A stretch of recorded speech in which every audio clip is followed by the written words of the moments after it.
The divorce papers hit the table like a verdict. Julian Cross didn't sit down. He stood at the head of the conference room in a charcoal Brioni suit, his dark hair combed back so severely it pulled at the corners of his eyes, and he looked at the 22-year-old Omega across from him the way you look at a parking ticket, irritating, but easily dealt with. "Sign it," Julian said. "Every page. And understand something, Aiden.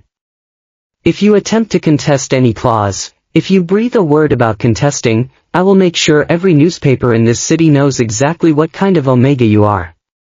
A scheming nobody who targeted my son before he even knew what was happening to him." Aiden's hand was shaking. He didn't let it show, or he tried not to, but the pen rattled faintly against the paper when he picked it up. He never signed it. The room smelled like money and leather and something cold that Aiden could never name. Julian's scent was there too, something sharp and commanding, an alpha scent that had once been the most comforting thing in Aiden's world. Now it just made his stomach turn. He looked down at the papers. 47 pages. He'd read every one of them the night before, sitting on the floor of the apartment he'd already been asked to vacate, with a flashlight because he hadn't paid the electric bill. He signed all 47 pages. And when he set the pen down, Julian Cross picked up his phone and walked out without another word. There were no witnesses. No attorney on Aiden's side. He couldn't afford one. Just a courthouse notary who didn't make eye contact, and the sound of his own breathing, and the knowledge already settled and cold in his chest that he was carrying 4 babies, and no one in this building knew it. He was 22 years old. He had $42 in his checking account. And the alpha he had loved, the alpha he had believed, in the irrational stubborn way of young Omegas in love, actually loved him back, was somewhere in this building signing his own set of papers, convinced by his mother and his own pride that Aiden had never been anything but a scheme. Aiden picked up his coat. He walked out of the courthouse into a gray March afternoon.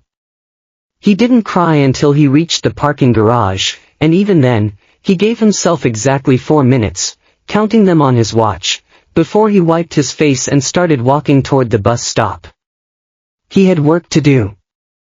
7 years is a long time. Long enough for a person to become entirely someone else, or to become finally and for the first time exactly who they always were. Aiden Hartwell. He had gone back to his maiden name the day after the divorce, quietly and without ceremony, at the same DMV where he'd gotten his first driver's license at 16. He was 40 minutes early to the public hearing. He was always early. It wasn't a personality quirk anymore, so much as a professional necessity. You didn't walk into a room and find your footing. You arrived before the room filled up. You learned the acoustics. You figured out where the light hit and where the shadows pooled. And you made sure that when everyone else walked through the door, you were already settled at your table like you owned the floor. He set his litigation bag on the plaintiff's table and began unpacking. Opposing counsel's submissions, 3 binders, color-coded, already tabbed. The environmental impact assessment that Cross Holdings had submitted to the Coastal Authority, running to 412 pages. His own exhibit packet, thinner than theirs but denser. Every page carrying the weight of 6 months of work. His associate, Marcus, 26, fast, thorough, permanently caffeinated, slid in beside him and began laying out additional folders. Their team's in the lobby, Marcus said quietly. 4 attorneys, plus what looks like 2 consultants. The lead is a woman named Patricia Lowe. She's good. I know who she is. They've got a lot of paper. So do we. Marcus glanced at him. He'd worked with Aiden for 3 years, which was long enough to know that his boss didn't get rattled, and also long enough to know that the particular stillness Aiden was currently displaying wasn't calm. It was something else. Something contained. You okay? Marcus asked. I'm fine. Is the tech setup confirmed? Confirmed. Backup laptops in the bag? Good. Aiden didn't tell Marcus why he'd been awake at 3 in the morning. He didn't tell him that he'd sat at the kitchen table in the dark with a cup of tea that went cold, staring at the case file for Cross Holdings' coastal redevelopment proposal. Not reading it. Just sitting with it. Because the name on the corporate filing, the name of the acting CEO who had approved the project and signed off on every submission to the Coastal Authority, was Julian Cross. He'd known for weeks that it would be Cross Holdings on the other side of this case. You couldn't operate in East Coast litigation without knowing who was building what and where. The moment the Harbor View Coalition had called his office, 63 families in a working-class waterfront neighborhood facing forced displacement to make way for luxury condominiums and a boutique hotel complex, he had pulled the filings and seen the name. He had taken the case anyway. Not because of Julian. He needed to be clear with himself about that, and he had been at 3 in the morning, alone in his kitchen. He'd taken the case because 63 families were about to lose their homes, and the attorneys they'd initially hired had been outgunned and outspent within 90 days. He'd taken it because the environmental violations embedded in Cross Holdings' filing were so flagrant they bordered on contemptuous. He'd taken it because it was the right case and he was the right person for it. But he had also taken it knowing Julian would be in the room. He needed to know if he could stand in a room with Julian Cross and do his job. The answer, he was fairly certain, was yes. He'd been through things that would have broken most people and hadn't. So an alpha he'd been divorced from for 7 years wasn't going to derail him. But there was a difference between being fairly certain and knowing for sure. And the only way to close that gap was to walk into this hearing room and find out. The gallery filled up fast. The Harbor View Coalition members arrived in a group, older residents mostly, people who'd lived in this neighborhood for decades. A retired postal worker named Harold, who was 71 and had been born 2 streets from where they were planning to put the hotel lobby. A Vietnamese family who'd run a dry cleaning business there for 28 years. They filed into the gallery benches, and Aiden looked at them briefly, not long enough to get sentimental, just long enough to remember what the work was for. The Coastal Authority panel took their places at the elevated table at the front of the room. 5 members. Aiden had read their records. 3 of them made him cautious. Then Cross Holdings' team came in. They were exactly as Marcus had described, 4 attorneys plus 2 consultants, professional and coordinated, the kind of legal team that cost more per hour than some people made in a year. Patricia Lowe was at the front, 50s, short dark hair, a suit that cost real money. Behind her came 2 younger associates carrying document boxes. And behind them, Julian Cross walked into the room. Aiden had thought about this moment. He had mentally rehearsed it and talked himself through it and decided on the most rational, professional response. He would acknowledge Julian with a brief nod if it became necessary, and otherwise remain focused on his table. What he had not accounted for was the physical reality of him. Julian was 41 now, 2 years older than Aiden, and the years had settled on him differently than Aiden expected. He was still tall, still carried himself in that particular way that had always read as effortless authority. But there was something different in his face. Harder around the jaw, yes. Lines at the eyes that hadn't been there. But also something Aiden didn't have an easy word for. A gravity. Like someone who had learned things they hadn't asked to learn. He was scanning the room with the practiced deftness of someone who ran organizations, taking in the panel, the gallery, the arrangement of the space. And then his gaze crossed the plaintiff's table. He stopped walking. It was small, a half-second. His right foot came down a beat late, and he covered it immediately, kept moving, kept his face neutral. But Aiden had been trained to notice exactly that kind of involuntary physical response. And he noticed it. And he noted that his own heartbeat did not change. And he turned back to his exhibit binders. So, He knew the answer now. He could stand in a room with Julian Cross and do his job. Good. The preliminary presentations took most of the morning. Patricia Lowe was exactly as good as advertised.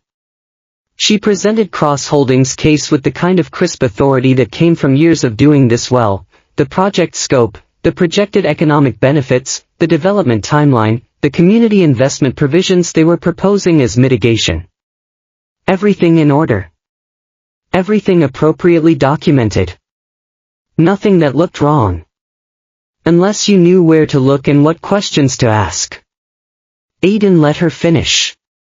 When it was the coalition's turn, he stood up and spent the first 12 minutes doing something that confused most of the room: asking questions. Not making arguments. Not presenting evidence. Just asking questions. Of the panel. Of the record. Of Patricia Lowe directly when protocol permitted it. Ms. Lowe, the environmental impact assessment your team submitted references a geological survey of the coastal shelf conducted by Meridian Environmental Group. When was that survey conducted? The date is noted in Appendix C, April of last year. Thank you. And can you confirm whether Cross Holdings holds any equity interest in Meridian Environmental Group? Silence. That's not irrelevant. Panel chair. Aidan turned to the table. I'm asking because it is relevant. I have a corporate filing here from the State Business Registry showing that Meridian Environmental Group's parent holding company lists Cross Holdings as a 17% equity partner. He slid the document to the panel. That relationship is not disclosed anywhere in the environmental impact assessment that was submitted to this authority. Which means the assessment that forms the entire factual foundation of this project was produced by a company with a financial stake in the project's approval. The room was quiet for a moment. Patricia Lowe said something to one of her associates quietly. I have additional documentation, Aidan said, if the panel would like to review it. They did. The lunch recess lasted 40 minutes, and Aidan spent 35 of them at a corner table in the courthouse cafeteria with Marcus, eating a sandwich he didn't taste and reviewing his afternoon exhibits. He was on his second cup of coffee when the chair across from him was pulled out. He looked up. Julian Cross sat down. No attorneys with him, no consultants. Just him, in a suit that probably cost as much as Aidan's car, looking at him across a cafeteria table like he had no idea what to say and had sat down anyway. Aidan, Julian said. Mr. Cross. Something moved across Julian's face. That's how we're doing this. I'm opposing counsel. That's the appropriate form of address. I understand that. He paused. His hands were on the table, not quite clasped, just resting there. I didn't know you were going to be here. I assumed not. If you'd known in advance, I imagine you would have sought a different venue. That's not. Julian stopped. I'm not here to fight with you. I realize this may come as a surprise, Aidan said, keeping his voice level, but I don't actually think about you very much. I'm here because my clients hired me to represent their interests, and I'm going to do that. Your presence in this proceeding is professionally relevant to me and personally irrelevant to me. I'd like to keep it that way. Julian looked at him for a long moment. You became an attorney. Yes. I heard things over the years. I wasn't sure what was true. Most things about me that have reached you through whatever channels are probably accurate. I'm not particularly mysterious. Aidan closed the folder he'd been reviewing. Is there something you need, Mr. Cross? Because I have work to do before the afternoon session. I need to understand the Meridian issue, Julian said. That disclosure. I didn't know about it. I need you to understand that. Aidan looked at him. That's not something you should be telling me. That's something you should be telling your legal team and your compliance department. I'm aware of that. Then I'd suggest you go do that.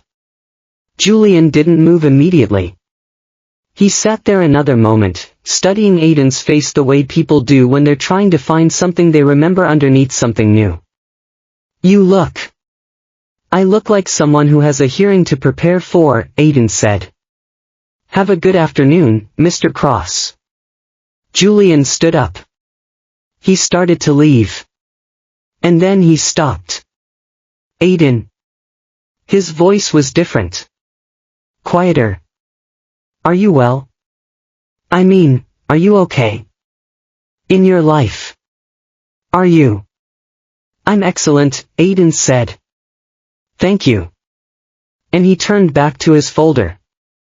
The second hearing session, 3 weeks later, did not go well for Cross Holdings.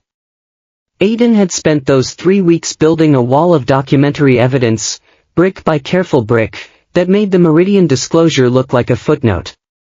Through the discovery process, he had obtained internal communications between Cross Holdings' VP of Development and 2 regional environmental inspectors. He had a chain of emails, 11 months of correspondence, showing that variance requests had been shepherded through regulatory review by an official in the Coastal Authority's permitting office who had received 2 consulting contracts from a company whose sole officer was the VP's brother-in-law. He presented this in the afternoon session of the second hearing without drama. No theatrical pauses, no raised voice. Just exhibits, one after another, each one picked up where the last left off. The panel chair called a recess after his third exhibit set. During the recess, Patricia Lowe approached him in the hallway, alone, no associates. You've been building this for a while, Lowe said. It wasn't quite an accusation. More of an assessment. Since the coalition hired me. Yes. How much more do you have? Aiden looked at her. You should talk to your client. I'm asking you. And I'm telling you that's the wrong conversation to have with me. Lowe was quiet for a moment. She was a smart woman, and Aiden respected her, in the way you could respect someone whose job was currently to oppose everything you were doing. My client is going to want to explore settlement options, Lowe said. My clients don't need to settle. They need their homes. There may be a way. Ms. Lowe. Aiden kept his voice even. There are 63 families in that gallery who have lived in that neighborhood for an average of 22 years. 3 of them were born there. If your client wants to demonstrate good faith, the conversation starts with a full withdrawal of the development proposal and a commitment to independent remediation of the environmental violations. That's not an opening position. That's the floor. Lowe nodded once. I'll pass that along. She walked away. Aiden stood in the hallway alone for 30 seconds. Then he went back inside. 2 months into the case, in the middle of a document review session that had already run 6 hours, Marcus put a printed email on the table in front of him. Found this in the November production batch, Marcus said. You need to look at it. Aiden looked at it. It was an internal email from Cross Holdings VP of Development to a person identified only by initials, RM, dated 14 months ago. The content referenced a regulatory submission that didn't exist in the official record. And the email was CC'd to one other person, J. Cross. Julian. Aiden read the email twice. Then he set it down on the table face up and was quiet for a moment. Does this change things? Marcus asked. I don't know yet. Aiden paused. Pull everything with that CC on it. All 14 months. That could be a lot. Then you'd better start now. He picked up his coffee, found it cold, set it down again. He stared at the document.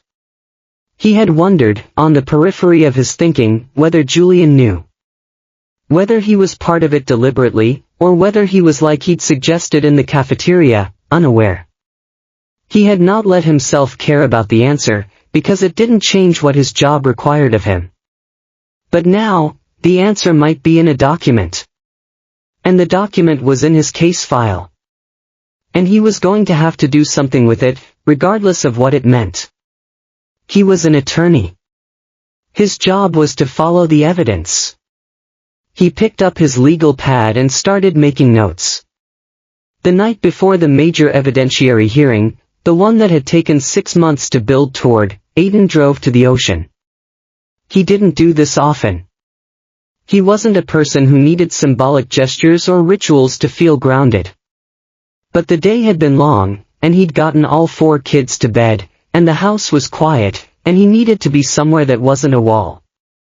He parked near the waterfront, not the part of the waterfront that Cross Holdings wanted to develop, but further south, where the old working harbor was, where the lobster boats still went out in the mornings. He sat on the sea wall and watched the water for maybe 20 minutes. This was not the same water where he and Julian had walked early in their marriage, in that brief period when everything had felt possible. That had been north of the city. He hadn't been back there. But water had a way of connecting to itself. He thought about the Omega he had been at 22, sitting in a courthouse hallway. He thought about the drive home from the hospital the day he'd signed the divorce papers, sitting on the bus because he didn't have a car yet, hands folded in his lap, already calculating how long he had, how much it would cost, what he would need to do first. He had not thought about justice then. He'd been too cold for justice, too pragmatic. He'd thought about survival. Justice had come later. It had come slowly, the way most real things do, accumulated over years of work and preparation and doing the job right when it would have been easier not to. Tomorrow he was going to walk into a courtroom and present evidence of systemic fraud against one of the most powerful development companies on the East Coast. He was going to do it cleanly and rigorously and by the book. He was also going to do it for 63 families who had nowhere else to go. He sat with that for a while, let it settle. Then he got in his car and drove home, because he had 4 children who would be up at 6:30 and a hearing brief that needed one final review before morning. He was not finished yet. But he had come a long way from that courthouse hallway. That was enough for tonight. The evidentiary hearing was scheduled for 9 in the morning. Aiden arrived at 8:10. He had learned a long time ago that the hour before a major hearing had a particular quality to it, a stillness that was not actually still, more like the moment before a storm when the air pressure drops and the birds go quiet. He used that hour. He walked the room again, checked the exhibit display setup, confirmed the panel's seating arrangement, and stood at the plaintiff's table for 60 seconds with his hands flat on the surface and his eyes closed. Not praying, he didn't do that. Just feeling the dimensions of the space. Marcus arrived at 8:25 with 2 coffees and the news that opposing counsel had submitted a late motion. What kind of motion? Asking for a 30-day continuance on the evidentiary portion. They're citing the need to conduct an internal audit in light of the Meridian disclosure. Aiden accepted the coffee. Did they file it properly? Filed at 7:52 this morning. With the panel or directly with the chair? Directly with the chair's clerk. He considered this. A continuance request filed the morning of the hearing, less than 2 hours before proceedings were scheduled to begin, was either a genuine panic move or a tactical one. He wasn't sure which, and the distinction mattered. Genuine panic meant something in their records was worse than he already knew. Tactical meant they were trying to buy time to restructure their documentation. Either way, his answer was the same. We're going to oppose it, he said. Already drafted the opposition. Wanted you to see it first. Marcus handed him a single page. He read it in 2 minutes, made one change, softened a phrase that was technically accurate but would have read as aggressive to the panel chair, who he had assessed as someone who responded better to methodical rigor than prosecutorial heat, and handed it back. File it. Filed. He drank his coffee. At 8:55, the panel members came in. At 9:02, the chair announced he was denying the continuance request. He cited the late filing and the prior opportunity Cross-Holdings Counsel had been given to prepare. Aiden stood up. "Thank you, panel chair. The coalition is prepared to proceed." Across the room, Patricia Lowe nodded at her legal pad, jaw set. The particular expression of a professional who has absorbed a setback and has already passed it. Aiden respected that. It was the right way to handle it.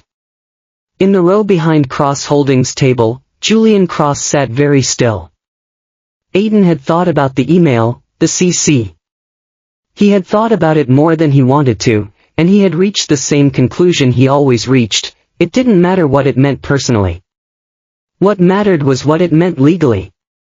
He had presented it to the coalition's co-counsel, a former federal prosecutor named Ben Okafo, who had worked with him for 2 years, and who had looked at it and said, "This is either very bad for him or easily explained.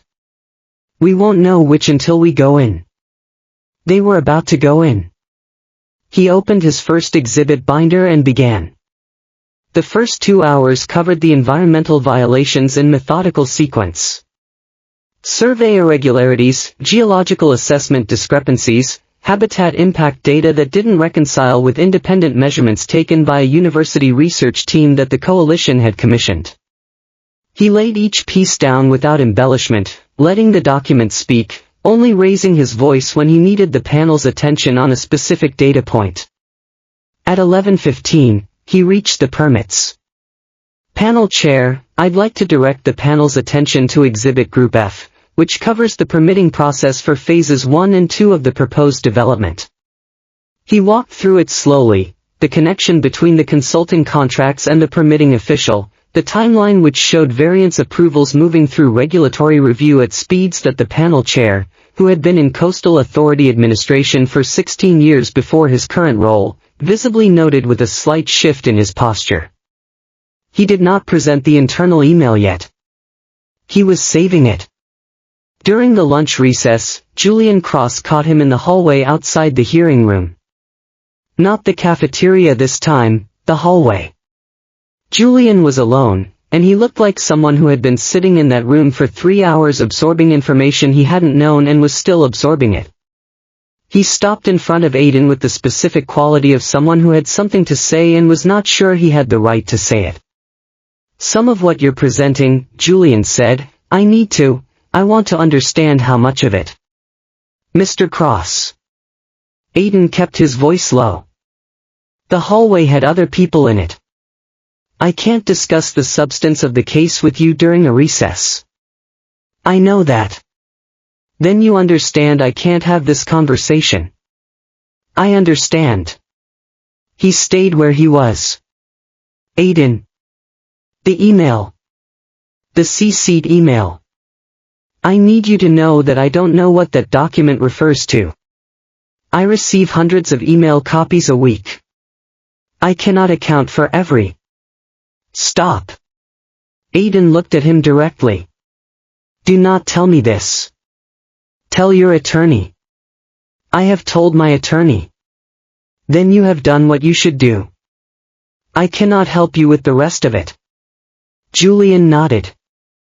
He looked, Aiden thought, like a man who genuinely didn't know what he was standing in the middle of, which was either the truth or a very good performance. Aiden had represented enough clients over the years to know that those two things were sometimes indistinguishable from the outside. "Is there anything else?" Aiden asked. Julian started to speak, stopped, looked at him. "No," he said finally. "I don't think there is." Aiden walked back into the hearing room. The afternoon session was when he introduced the email chain. He did it without announcement, simply moved into Exhibit Group H in sequence as though it were another piece of routine documentation, which was itself a technique. Treating explosive material as routine tended to force the room to engage with its content rather than its emotional weight. 14 emails. 11 months. The chain of correspondence between the VP of Development, a man named Gerald Finch, who was currently sitting beside Patricia Lowe and had been sitting there all day with the controlled effect of someone who had prepared very carefully for this moment, and the initials RM, whom Marcus had eventually identified as a regional official named Raymond Marsh, recently retired from the State Environmental Agency. Finch and Marsh had communicated with a regularity and a specificity about pending permit decisions that was inconsistent with any normal interpretation of the relationship between a private developer and a regulatory official. 3 of the emails referenced payment structures disguised as consulting fees. One email referenced a document described as a revised impact summary that did not match anything in the official record. And on 11 of the 14 emails, Julian Cross was CC'd. Patricia Lowe objected to the admission of the email chain on 3 separate grounds, efficiently and professionally. The panel chair overruled her twice and took the 3rd objection under advisement. The room was very quiet. Aidan moved through the chain document by document, reading key passages aloud, pausing to let the panel members make their own notations. He did not look at Julian. He focused on the panel, on the documents, on the task. When he finished, the panel chair called a 15-minute recess. In the gallery, Harold, the 71-year-old retired postal worker, leaned over and said something to the woman beside him. She nodded, pressing her lips together, and something in her expression was not triumph but relief. The specific relief of someone who had been waiting a long time to be believed. Aidan made a note in his exhibit binder. He did not allow himself to feel anything that would interrupt the work.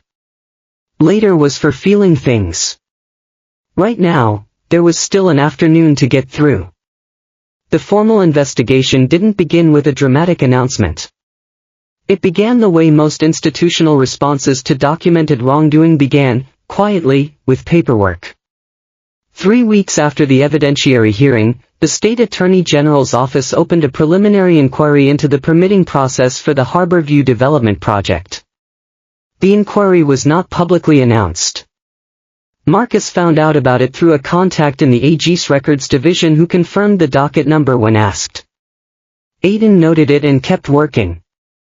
Cross Holdings' board of directors convened an emergency meeting that same week.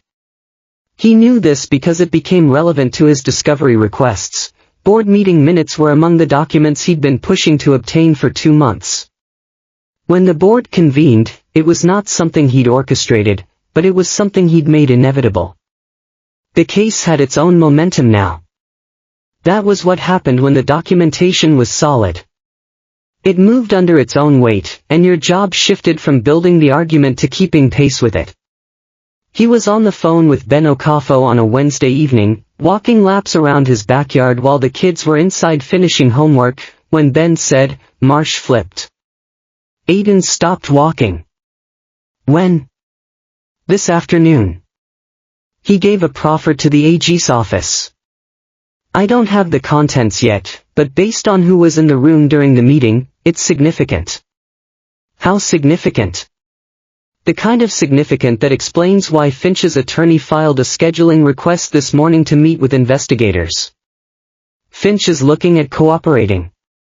"Finch is looking at options," Ben said, "which means he thinks his options are limited." Aidan stood in his backyard in the cooling evening air, listening to the faint sound of Noah arguing with someone about a math problem through the screen door. He had 6 months of casework behind him and an investigation that was expanding past what he'd originally mapped, and he was for a brief moment genuinely uncertain what the next 3 months looked like. "What does this do to the hearing schedule?" he asked. "Could compress it. If Marsh's proffer is as substantial as I think, the AG may want to move. My clients need resolution on the displacement question." "I know. The investigation helps them, but it doesn't automatically stop the project. We still need the development application formally withdrawn or rejected." "Agreed. That's still your arena." He exhaled. "Okay. What do you need from me?" "I need the Finch email analysis finalized. If he cooperates, we want to be in a position where our documentation aligns with whatever he's saying. I'll have it to you by Friday." "Saturday is fine." "Friday," Aidan said. The next week brought 2 things simultaneously. First, Gerald Finch agreed to cooperate with the state investigation. His attorney confirmed the agreement through proper channels, and the terms included, among other things, a full account of the communications with Raymond Marsh, the structure of the consulting fee arrangements, and the genesis of the altered impact documents. Second, Aidan's son Ethan had a cardiology appointment that revealed a complication. Aidan was in the car outside a coffee shop when his phone rang, and he answered it with the particular alertness he always had for that number, the way certain numbers rearrange your attention before you've even said hello. "Mr. Hartwell, it's Dr. Chung. I've reviewed the results from Tuesday's appointment, and I'd like to discuss them with you. Is now a good time?" "Yes," he said. "Always, Doctor." Dr. Chung was measured and careful, which was one of the reasons Aidan had trusted her for 4 years. She didn't over-explain and she didn't under-explain. She told Aidan what she had seen on the echocardiogram, what it indicated about the progression of Ethan's condition, and what she was recommending in terms of next steps. She used the correct medical terms without assuming Aidan didn't know them, because Aidan had made it his business to know them. She also said the phrase, experimental treatment protocol, and the phrase, genetic compatibility testing, and a third phrase that Aidan sat with for a moment after the call ended, ideal match would be a biological parent. He sat in the car for 7 minutes. Then he called Ben. "I need the afternoon," he said. "I'll be back tonight. Everything okay?" "It will be. I'll call you later." He drove to the Pediatric Cardiology Center and sat with Dr. Chung for 40 minutes, asking the right questions in the right order, getting the answers down in the notebook he always carried, understanding the medical picture in the clinical and systematic way that was the only way he knew how to handle information when the information was this size. The treatment existed. It had a track record. It required a genetic match for a specific component of the procedure. And the best match was typically a biological parent. Without a close genetic match, the treatment was still possible but less effective. And Ethan's window for optimal intervention was the next 12 to 18 months. He drove home. He made dinner. He helped with homework. He oversaw bath time and did the bedtime negotiation and got all 4 of them to bed. And then he sat at his kitchen table with a glass of water and thought about what he was going to do. He had not told Julian about the children. He had made that decision 7 years ago in a courthouse hallway, and he had remade it every year since, not in the sense of reconsidering it, but in the sense of living with it. He had reasons that were real and had been real, reasons that had to do with what it would have meant for 4 newborn babies to exist within the orbit of a family that had already demonstrated what it was willing to do. He had also known, on some level, that the reasons were not entirely about the children. He was honest enough to know that. What he had never done, what he had, in fact, carefully and deliberately refused to do, was think about what he would do if one of the children needed something he couldn't provide. That scenario had not been hypothetical before. It was hypothetical now. He opened his laptop and pulled up the case file. He worked until 2 in the morning. He needed to be tired enough to sleep without thinking, and he wasn't there yet at midnight or at 12:30. By 2, he was. He closed the laptop and went to bed, and he thought in the last minutes before he slept, "I will figure this out. I have figured out harder things." He had. That was true. But he was also aware, in a way he hadn't been in a while, maybe in years, that figuring things out alone had a cost. Not a cost he regretted exactly, more a cost he was beginning to see the full dimensions of. The way you don't see the whole of a building when you're standing directly against the wall. He called his sister. He hadn't spoken to Diana in 3 years. The silence between them was not dramatic, there had been no final confrontation, no door slamming, no declaration of permanent estrangement. It had simply accumulated, one avoided call at a time, one holiday not attended, until 3 years had passed and the gap had its own weight. He knew what Diana had done, or he knew what he had been told over the years in fragments. That Diana had provided information to Julian's mother, Margaret Cross, during the marriage. Information about Aidan's financial history, his background, things that had been used to build the case that he was not who he said he was. He had never been able to fully confirm the scope of it, and he had stopped trying at some point because the knowing didn't change what had already happened. He called Diana because Diana was the only person who could tell him something he needed to know before he made the next decision. Diana answered on the fourth ring. There was a pause, a short, loaded one, after Aidan said his name. Aidan. Diana's voice was careful. Hi. I'm not calling to talk about us. Aidan's voice was steady. I need to ask you something, and I need you to tell me the truth. Can you do that? I'll try.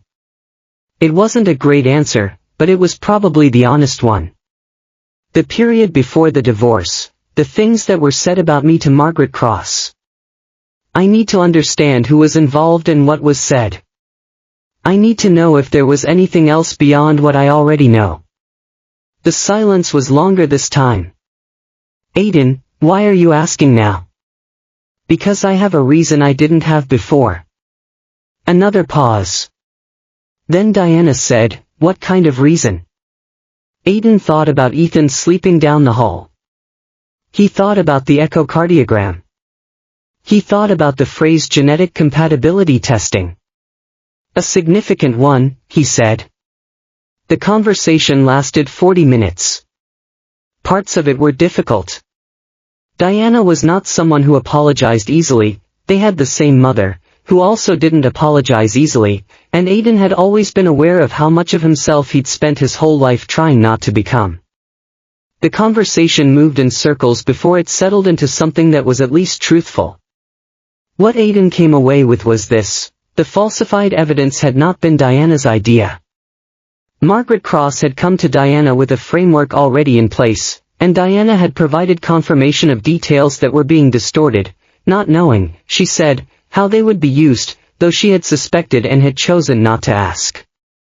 Because she was 21 and afraid of Margaret Cross and believed what she was doing was minor. It wasn't minor. Diana knew that now. She'd known it since.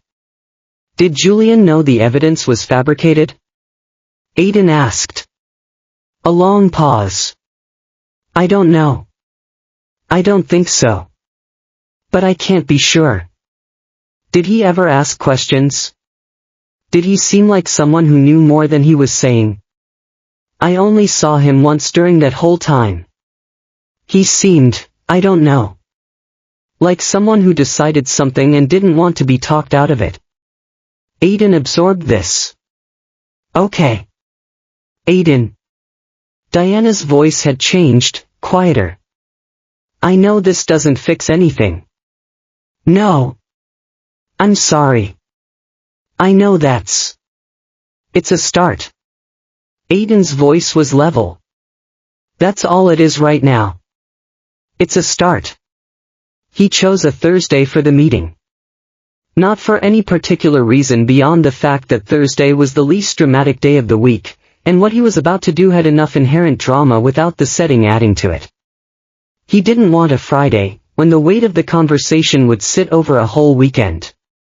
He didn't want a Monday, when everything felt like a beginning. Thursday was just a day, a working day, middle of the week, nothing to make it significant except what he was going to put in it. He contacted Julian's office through official channels because the hearing was still technically active and he needed to be careful about how this looked. He sent a written request through Julian's attorney's office, asking for a meeting at a neutral location, not a courthouse, not either of their offices, on a matter he described as separate from the pending litigation. He had cleared it with Ben Okafo first, explained what he was doing and why. Ben had been quiet for a moment and then said, "You know, this changes the dynamic of everything." "I know.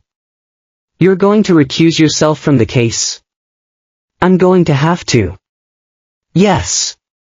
That's a significant sacrifice." "It's not a sacrifice. It's a necessity." Aidan paused. Ben, you can carry this. You know the case better than anyone besides me. That's not what I'm worried about. And you know it. He did know it. What Ben was worried about was him, specifically, the thing he was about to do and what it would cost him personally to do it. Ben was a good attorney and also, despite his professional composure, a person who paid attention to other people's well-being, which made him a slightly unusual creature in their field. I'll be fine, Aiden said. You don't have to be fine. You just have to do it. He'd appreciated that. He hadn't said so, because he wasn't someone who said so, but he'd appreciated it.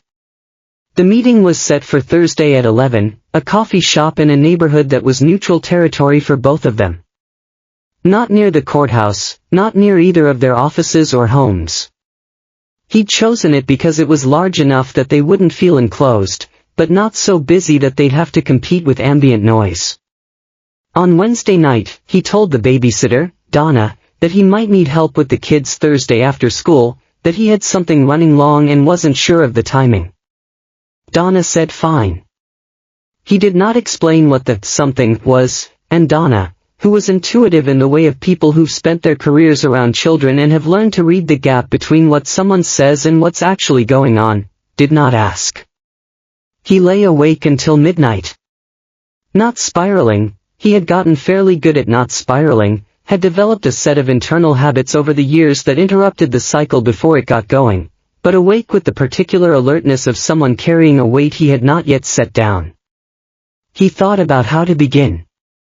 He had tried several approaches in his head and discarded all of them, because there was no good way to begin this conversation. There was only beginning it. Julian was already there when he arrived, 5 minutes early, which surprised Aiden and then didn't. He'd been reading Julian as someone who, whatever else was true, was not cavalier about things that mattered. Julian was at a corner table, coffee in front of him, phone face down. He was dressed down relative to how Aiden had seen him in the hearings, dark jacket, no tie, looking like someone who had made an effort to seem like he wasn't trying. Aiden sat across from him. "Thank you for coming," he said. "You said it wasn't about the litigation." "It isn't." Julian waited. His hands were wrapped around the coffee cup, and he was watching Aiden with an attention that was very still, not the watchful attention of someone expecting an attack, but the attention of someone who has been waiting on some level for a long time for something he couldn't name. Aiden had decided the night before that he was going to say it plainly. No preamble, no framework setting, no professional scaffolding around it. He was an attorney, and he knew how to construct a careful introduction to difficult information, and he had specifically decided not to do that because this wasn't a case presentation and Julian wasn't a client and some things deserved to be said in plain language. "I have 4 children," he said. "They're 6 years old. Quadruplets. 2 boys, 2 girls." He watched Julian's face. Julian absorbed it. Aiden could see him absorbing it, the specific quality of a mind processing information that doesn't fit existing categories. His expression didn't break, he was someone who'd learned to hold himself in, but something behind his eyes shifted, like a light changing. "Aiden." "They're yours," Aiden said. "All 4 of them. Ethan, Noah, Lily, and Grace." The silence lasted maybe 5 seconds. "You were pregnant when you signed the papers?" Julian said. "Yes." "You didn't tell me." "No." Julian looked at him. Aiden looked back. He had prepared for anger, had expected it, had decided he would not become defensive in response to it, would let Julian have whatever he needed to have and stay level. But what was on Julian's face wasn't anger, not yet. It was something more complicated. Like he was trying to hold multiple things simultaneously, and the effort of it was visible. "Why are you telling me now?" Julian asked. His voice was low and controlled, but Aiden could hear what was underneath it. "Because one of them needs something that requires your involvement." Aiden's voice was steady. Ethan has a congenital heart condition. He's been monitored since birth. His cardiologist has identified a treatment protocol that could significantly improve his long-term prognosis. The optimal approach requires genetic compatibility testing, and the best match for the specific component involved is typically a biological parent. Julian set his coffee cup down. His treatment needs me. The protocol works with other donor profiles, but a biological parent provides a substantially higher compatibility rate. And his window for optimal treatment is the next 12 to 18 months. Is he? Julian's voice caught. He steadied it. How serious is the condition? Manageable with proper care. We've been monitoring it since the NICU. He lives a normal life. He goes to school. He plays with his siblings. But the underlying condition requires intervention now, before he gets older, because the treatment is significantly less effective after a certain developmental stage. Aiden had delivered this information the way he delivered information in a professional context, clearly, with the relevant medical details, without emotional inflation. He was aware, even as he did it, that it was a defense mechanism as much as a habit. But he also knew it was the clearest way to give Julian what he needed. Julian was quiet for a moment. Ethan, he said. Yes. And the others? They're healthy. All three of them. Julian nodded slowly, looking at the table. Aiden watched the muscles in his jaw move. I have 4 children, Julian said, more to himself than to Aiden. Yes. For 6 years. Yes. Julian looked up. I need you to understand something. I'm not going to make this about the past right now. I understand that you made the decision you made, and I understand there were reasons for it, and I understand. He stopped, pressed his mouth closed for a moment. I don't understand all of it. But I'm not going to sit here and fight with you about a decision that's already 7 years old when there's a child who needs. He stopped again. Aiden had expected him to be angrier. He had been prepared for anger. This, the deliberate containment of it, the setting aside of his own response in order to focus on something more urgent, was not what he'd braced for, and it did something to the ground beneath the conversation that he wasn't sure how to name. The first thing I need to do, Aiden said, is genetic testing. Your physician would need to coordinate with Dr. Chung, she's Ethan's cardiologist, to determine compatibility. If you're a match, the next step is a conversation between you, Dr. Chung, and the treatment team about the procedure itself. He paused. You should also know, I'm going to recuse myself from the litigation. My involvement in the case creates a conflict now that our circumstances have changed. Julian looked at him. You're going to step away from the case? Yes. After everything you've built? It's the appropriate thing to do. Aiden's voice was level. My co-counsel is fully prepared to carry it forward. The evidence is documented. The hearing schedule is set. This doesn't harm my clients. And it's the right thing. I can't be simultaneously disclosing a personal connection to the opposing party and continuing as lead counsel. Julian was quiet for a moment. I didn't ask you to do that. I know you didn't. I don't want to be the reason you lose something you worked for. Aiden looked at him steadily. You're not the reason. Ethan is the reason. And it's not a loss. It's a priority. Julian held his gaze. The coffee shop moved around them, someone at the counter ordering, a group of women 2 tables over, the sound of the espresso machine, normal Wednesday late morning life surrounding this conversation that was the furthest thing from normal. Can I meet them? Julian asked. Aiden had prepared for this question too. Yes, he said. But not yet. Not until we've navigated the medical side and established some structure.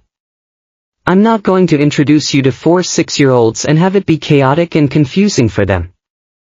They'll need preparation. You'll need to understand what they're like. What are they like? Aiden hadn't expected him to ask that, and for a moment he was caught without the professional register he'd been maintaining. He took a breath. Ethan is quiet and thoughtful. He considers things before he says them. Noah draws everything, he sees the world in pictures. Lily is the loudest one by a significant margin. And Grace. He almost smiled. Barely. Grace has opinions about everything and is not afraid to share them. Julian was listening with his whole body. Aiden could see it. They're good kids, Aiden said. It came out differently than he'd intended, less formal, more real. They have a good father, Julian said. Aiden didn't know what to do with that, so he filed it away and moved forward. I'll have Dr. Chung's office reach out to coordinate the testing. If you can provide your physician's contact information, I'll have it sent today. Good. Aiden picked up his bag. Julian didn't stand, just watched him. Aiden. He paused. I know there's a lot I owe you that I haven't said. I know this isn't the time or the conversation for it, but, Julian stopped. He was choosing words with a care Aiden hadn't seen in the courthouse hallways. I'm glad you told me. Even like this. Even now. I'm glad I know. Aiden looked at him for a moment. Take care of the testing, he said. That's what matters right now. He walked out into the sharp autumn air and stood on the sidewalk for 30 seconds with his hand pressed flat against the brick wall of the building, just feeling it, cool, solid, real, before he put his hand in his coat pocket and started walking to his car. He told the children about their father on a Saturday. Not everything, not the full complicated history of what had happened, which was a story for when they were older and could hold its weight without being damaged by it, but the essential fact, that they had a father, that he was alive, that Aiden and Julian had not been able to stay together, and that Julian was going to be part of their lives. He had thought carefully about how to do this. He'd consulted briefly, and without identifying details, with a child therapist friend who had given him the broad strokes of what children of this age needed to hear. Not complicated explanations. Not assigned emotions. Just facts, stated calmly, with space for questions. He sat them down in the living room on a Saturday morning, all four of them, and he told them. Lily cried and then stopped crying within about 4 minutes, then asked if Julian was tall. Aiden said yes. Lily said okay. Noah asked if Julian liked to draw, and Aiden said he didn't know, and Noah looked at him like this was a significant gap in the information. Grace said, "Did you love him?" Aiden looked at his youngest child, who was 6 years old and already had a way of asking the question that was actually at the center of a thing while everyone else was still circling the perimeter. Once, Aiden said. Yes. But not now. It's more complicated than that. Grace considered this with the seriousness she applied to most things. Okay, she said. Ethan didn't say anything during the conversation. He sat with his legs crossed and his hands in his lap and listened carefully. Afterward, when the others had dispersed, Grace to the kitchen for more cereal, Lily to find her shoes for some reason, Noah to his room with the particular purposefulness that meant a drawing was forming in his head, Ethan stayed. Dad, he said. Yeah. Do I have to be nice to him? Aiden looked at his son. He thought about that. You should be respectful, he said. How nice you are is up to you. You don't have to feel anything you don't feel. Ethan thought about this for a moment. Okay, he said finally. That's fair. Aiden nodded. Dad, Ethan said again. What? Does he know about? He gestured vaguely at his chest. Yes. He knows. Ethan absorbed this. He'd always known about his condition in the matter-of-fact way of children who have grown up with a medical reality, Not with fear or resentment mostly, but with a practical awareness of what it meant and what it didn't mean. Aidan had tried from the beginning to give him the truth in whatever form was age-appropriate, without dramatizing it or minimizing it, because he had always believed that people handled real things better when they weren't surprised by them. "Is that why you told him?" Ethan asked. "Because of the heart thing." Aidan held his gaze. He deserved the honest answer. "That's why I told him now," Aidan said. "But you all deserve to know him anyway." Ethan nodded slowly, not fully satisfied, but not pushing further. He got up, and Aidan thought he was going to leave, but instead Ethan sat back down and leaned against his shoulder the way he had a few weeks ago on the couch. Aidan put his arm around him, and they sat there for a few minutes in the particular quiet that was different from the other quiet in the house, personal and warm and not requiring anything of either of them. The genetic testing was completed within 2 weeks. Dr. Chung's office coordinated with Julian's physician directly, and the results came back on a gray November Thursday. Aidan was in a client meeting when Dr. Chung's number came up on his phone. He excused himself, stepped into the hallway, and answered. "The compatibility results are very encouraging," Dr. Chung said. "Mr. Cross is a strong match, better than typical average. This significantly improves the projected efficacy of the procedure." Aidan stood in the hallway with one hand against the wall. "How soon do you want to move forward?" "I'd like to meet with both of you, with Ethan's parents together, if that's possible, to go through the treatment plan in detail. Are you able to arrange that?" "Yes," he said. "I'll arrange it." He went back into the meeting and finished it without indicating that anything had changed. Afterward, he sat at his desk and texted Julian the basics: "Good compatibility match. Dr. Chung wants a joint meeting. We'll send scheduling details." Julian responded in 4 minutes, "Whatever she needs. I'll make myself available.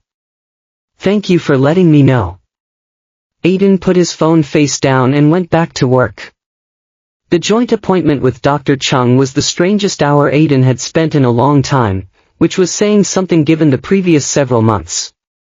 He and Julian sat on opposite sides of a small conference table in the cardiology center, a little too much space between them to feel natural and a little too little to feel formal, while Dr. Chung walked them through the treatment protocol with the brisk efficiency of someone who understood that medical information was easier to absorb when it was delivered without excessive gentleness. Julian asked good questions. That surprised Aidan, and then it didn't. Julian ran a major company. He was accustomed to absorbing complex technical information and identifying what mattered. He asked about the procedural risks, the recovery timeline, the long-term prognosis with and without treatment, what Ethan's life would look like at 10 and at 20 if this went well. Dr. Chung answered all of it. At one point, she referred to Ethan's progress since early monitoring and said something about what his first year had involved, and Aidan felt Julian go very still beside him. Julian didn't say anything. He asked a follow-up question about the monitoring protocol in a voice that was completely normal, and Aidan understood that Julian was processing somewhere beneath the surface what the first year of Ethan's life had been while he was living his elsewhere. He was not going to feel guilty about that. He had made the choices he'd made, and they had been the right choices at the time. But he was not a person who was immune to the weight of things, and the weight of that moment had a specific texture. After the appointment, they walked out of the building together and stood on the sidewalk because neither of them had immediately moved toward their respective cars. "He's strong," Julian said. From everything she described, he's handled this well. "He's tough," Aidan said. "Tougher than me, honestly." A pause. "Can I meet them?" Julian asked. "I know you said not yet, but I know." Aidan thought about it. "Thanksgiving is in 3 weeks. Give me that time to keep getting them used to the idea, and then we can do something simple. Brief. Not a meal or anything that lasts 3 hours. Something where they can get used to you existing without it being a whole event." Julian nodded. Okay. Simple. Brief. I'll text you. Aiden started walking toward his car. He'd gotten maybe 15 steps when Julian said, Aiden. He stopped. Didn't turn all the way around. The case, Julian said. The development project. I've been reviewing things that are outside the scope of the investigation. I'm not going to rebuild it the way it was designed. I want you to know that, whatever the legal outcome is, the redevelopment is being restructured. The displacement plan is gone. Aiden turned to look at him. I know you acquitted yourself, Julian said. I know the litigation is in other hands. But those families, he paused. I should have known what was happening in my own company. I didn't. And that's on me. And I'm not going to compound it by letting a project built on fraud move forward regardless of what the legal process determines. Aiden looked at him for a long moment. You should tell that to the coalition, he said. Not to me. I'm not on the case. I will. I wanted to tell you first. He didn't know what to do with that either. He was accumulating a list of things he didn't know what to do with, and he was managing it by filing them away and not looking at them too directly. Good night, he said. Good night. The first meeting between the children and Julian happened on a cold Saturday in early December at a park near Aiden's house. Aiden had chosen the park specifically because it was public and spacious and had things for children to do, swings, a climbing structure, so that if anyone needed an escape from the social pressure of the moment, they could find one. He had told them the night before, we're meeting your father tomorrow. Noah had asked what to say. Lily had asked what to wear. Ethan had gone quiet. Grace had said, do we have to hug him? Absolutely not, Aiden said. You do not have to touch anyone you don't want to touch. You just have to be polite. What counts as polite? Don't say anything unkind on purpose. What if something unkind is also true? Grace. I'm just asking. Keep the true unkind things to yourself for the first meeting, Aiden said. You can reassess from there. Grace considered this. Fine, she said. Julian was at the park when they arrived, standing near the entrance in a coat, looking. Aiden noticed this before he could stop himself from noticing, like a person trying very hard not to look nervous and not entirely succeeding. Aiden walked over with all four of them, and they stood in a slightly uneven line, and there was a moment of silence that had a very specific quality, the quality of something that had been broken for a long time arriving at the point of being repaired. Not quickly or easily, but possibly. This is your father, Aiden said. Julian crouched down, putting himself at their eye level, and Aiden appreciated that, the instinctive understanding that you got on their level and let them look at you. Hi, Julian said. Lily immediately said, you're really tall. Then, seeming to remember her instructions, that's not unkind. That's a fact. It's a fact, Julian agreed. Noah studied him with the careful attention of someone cataloging reference material. Grace said nothing but maintained a watchful, evaluative silence that Aiden recognized as her most serious mode. And Ethan, quiet, careful Ethan, looked at Julian for a long moment, and then he said, Dad says you're going to help with the medical thing. Julian looked at him. Yes, he said. If that's what you want. Ethan thought about this. Okay. A pause. Do you want to see the climbing structure? It's pretty good. Julian stood back up. Yeah, he said. I do.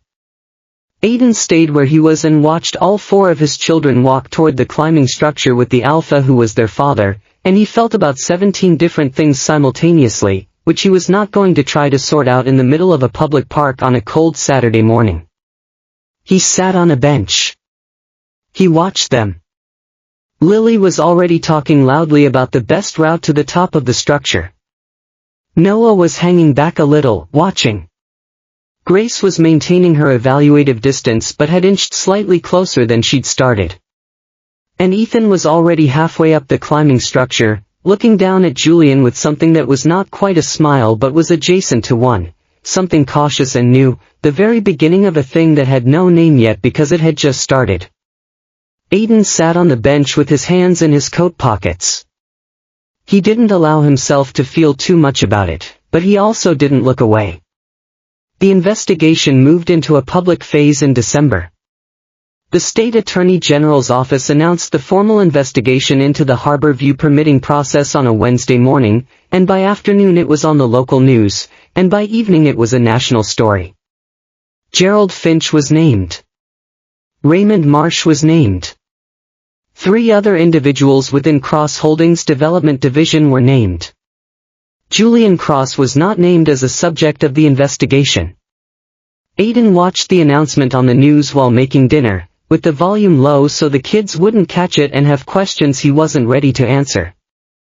The AG's statement was measured and procedural, as they always were, and contained nothing he didn't already know. Ben Okafo called that evening. "You watching?" Ben said. "Yes. We did this, Aiden. 6 months ago, nobody was touching this case." "You did this," Aiden said. "I handed you the foundation. Don't do the modest thing. It doesn't suit you." Aiden almost laughed. "How's the coalition?" Harold cried. The Vietnamese family brought food to the office. "It's been a day." He stood at the kitchen counter and felt something he didn't always allow himself to feel, not triumph, which was too sharp and too brief, but a kind of deep-placed satisfaction. The satisfaction of a thing done correctly over a long time, finally landing where it was supposed to land. "What's the next phase?" he asked. "Hearings back on in January. The formal fraud case is being coordinated with the AG. I need you to be available as a resource, not lead, just resource." "I can do that." "Also," Ben said, "Harold asked me to ask you if you'd be willing to speak at a community meeting next month. Not about the legal details, just. He wants you there." Aiden was quiet for a moment. "Tell Harold yes," he said. The holidays came and went the way they always did in Aiden's house, loudly, imperfectly, with too much food and not enough table space and at least one argument about who got to put the star on top of whatever they were calling the decorative pine situation in the corner of the living room. He had established years ago that they didn't need to make the holidays into something they weren't. They didn't need to perform a version of family that looked a certain way from the outside. They needed hot food and a warm house and each other, and that was usually enough. And in the years when it wasn't quite enough, when the absence of certain things made itself felt in the specific way absences do during holidays, he let that be true too, without making it dramatic. This year was different in ways he hadn't fully anticipated. Julian had been present at the park twice more since that first Saturday, each time a little less formal than the last. Not comfortable exactly, it was too early for comfortable, and Aiden wasn't sure comfortable was even the right destination, at least not yet, but less stiff. He had learned without being told that Noah responded better to questions about his drawings than to open-ended, "How are you?" conversations. He had learned that Lily's loudness was not aggression but enthusiasm, and that the correct response to her declarative statements was not to argue but to engage. He had learned that Grace was going to withhold judgment for as long as she needed to, and that trying to win her over quickly would backfire. He had not yet learned what to do with Ethan, and Ethan had not yet decided what to do with him, and that particular negotiation was proceeding at its own pace, which Aiden had decided not to interfere with. Julian had sent 4 gifts for Christmas, 1 for each child. Not extravagant, which Aiden appreciated, because extravagant from a newly discovered father would have been complicated. A set of professional drawing pencils for Noah, which arrived with a small note asking if he liked graphite or colored. A book about ocean engineering for Grace, which she had apparently requested when Julian had asked what she was interested in, which Aidan had not known Grace had an interest in, but was not surprised by. A craft kit for Lily. And for Ethan, a chess set, wooden, simple, not decorative, with another small note, "Your dad mentioned you think before you talk. That's rare. Maybe we can play sometime." Ethan had read the note twice, put it carefully into the small box where he kept things he considered significant, and set the chess set on his desk. He hadn't said anything about it, but he hadn't put it in the closet either. January arrived with the resumption of the Harbor View hearing and the formal opening of the fraud prosecution, and Aidan's role shifted from lead attorney to resource and witness, a change he had made peace with professionally, even if the making peace had not been entirely clean. Ben Okafor was doing good work. Aidan watched the hearing transcripts when they came through and felt the particular sensation of seeing something you built being used correctly by someone else. Not comfortable, but right. The formal fraud case named 5 individuals, Gerald Finch, Raymond Marsh, and 3 others within Cross Holdings Development Division. The charges covered bribery of a public official, falsification of regulatory submissions, and conspiracy to defraud, a substantial package, and one that Ben had structured with the methodical care of someone who understood that the goal was convictions that held, not headlines that faded. Margaret Cross hired her own attorney in January. Aidan found out through Ben, who found out through the investigative record. Margaret's name had emerged in the Finch cooperation agreement in a context that was specific. She had been present at a meeting 18 months before the Harbor View project launch at which the structure of the permitting arrangement had been initially discussed.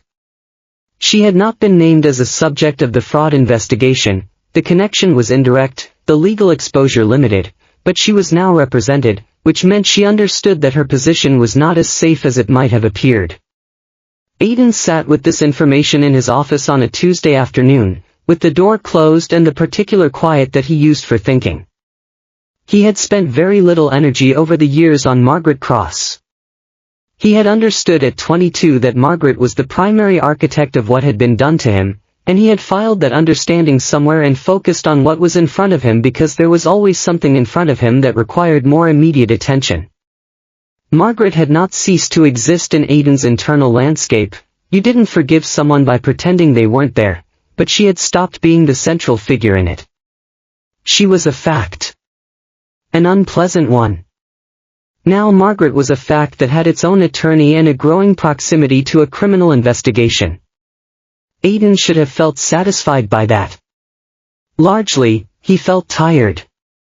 Not defeated tired, not the exhaustion of someone who had lost something, more the weariness that came from a long journey arriving at a destination that looked different from the destination you'd been imagining.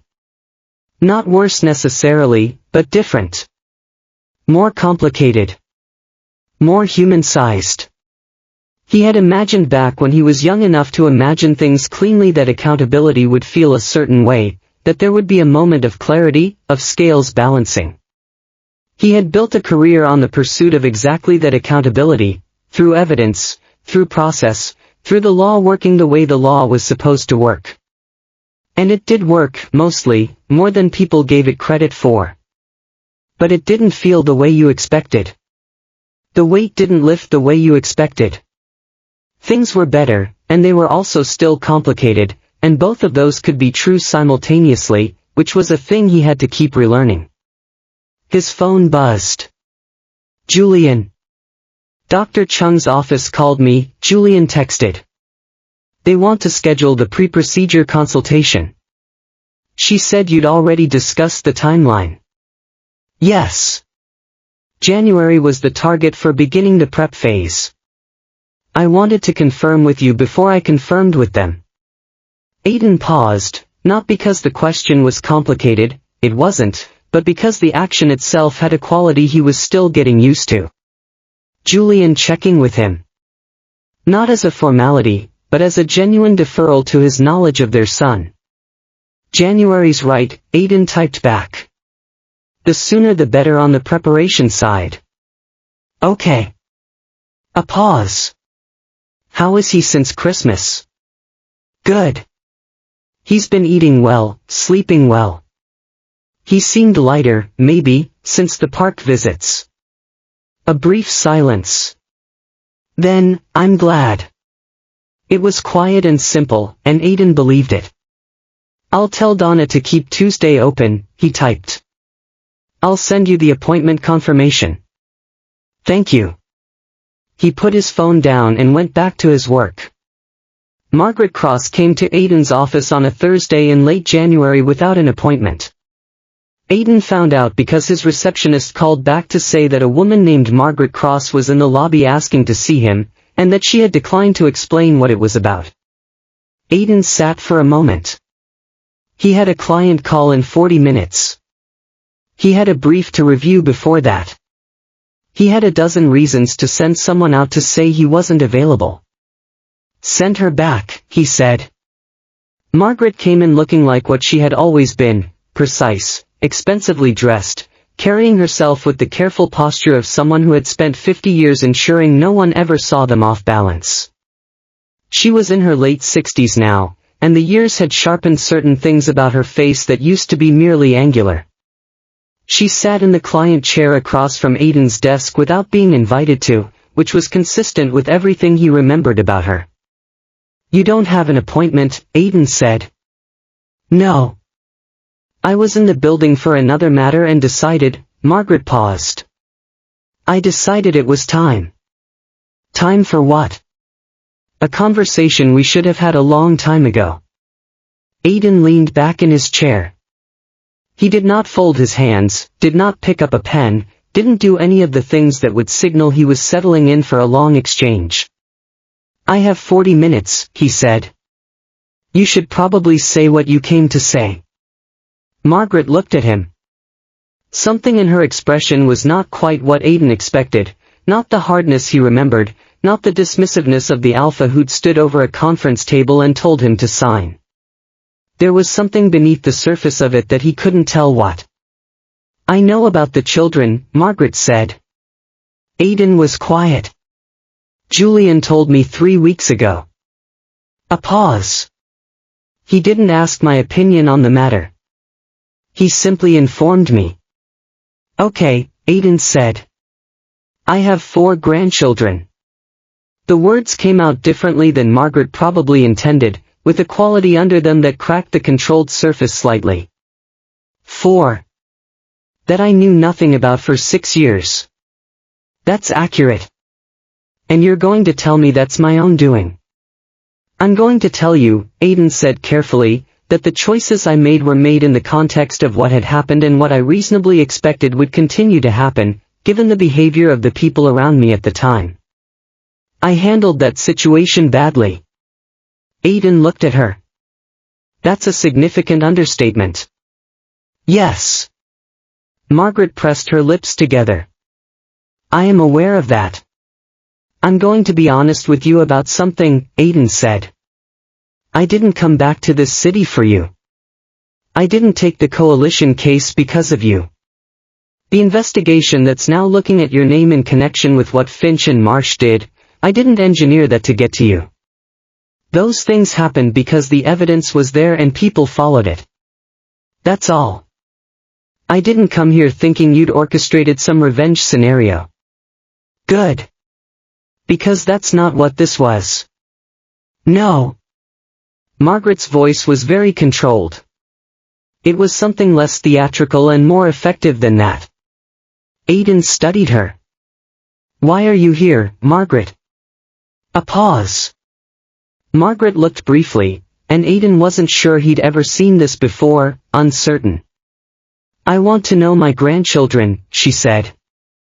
I understand that's not a straightforward request given the circumstances. I understand I have no claim to that. I'm not coming here with leverage or conditions. I'm coming here because I'm 68 years old, and I know what I did, and I know it was wrong. She stopped. I'm not asking for forgiveness. I know better than to ask for that. You're asking for access. I'm asking you to consider it. That's all. That's the whole request. Aiden sat for a long time in the quiet of his office. He thought about a conference room 7 years ago and 47 pages and a pen that rattled against paper. He thought about a bus ride home and a flashlight and a floor. He thought about Ethan asking whether he had to be nice. He thought about the distinction between what someone deserved and what a child deserved, because those weren't always the same thing, and in his experience they often weren't. "I'm not making any decisions today," he said finally. "And this isn't something I'm going to decide unilaterally. Julian is the children's father, and this involves him as much as it involves me. But I'm also not going to tell you no right now." Margaret absorbed this. "That's more than I expected. Don't read too much into it." "I won't." "And Margaret." Aiden waited until the older alpha met his eyes. "Whatever the legal investigation determines about your involvement, that's a separate conversation. I'm not conflating the two. What happens in a courtroom and what happens with those children are two different things." Margaret nodded once. "I understand." She left. Aiden sat in his office for 10 minutes after, doing nothing, which he almost never did. Ethan's pre-procedure preparation began in February. It was not one appointment but a series of them: blood work, cardiopulmonary evaluation, compatibility confirmation, a consultation with the surgical team that would be performing the treatment, a separate consultation about what the recovery period would look like. A whole apparatus of medical attention, careful and coordinated, built around one 6-year-old boy who attended each appointment with the same matter-of-fact patience he brought to most things. Julian came to every appointment that was appropriate for both parents to attend. He drove separately, always. They were not at a point where coordinating logistics felt natural, and he sat in waiting rooms and consultation rooms with a focused attention that Aiden had come to recognize as his genuine mode of engagement. Not performance.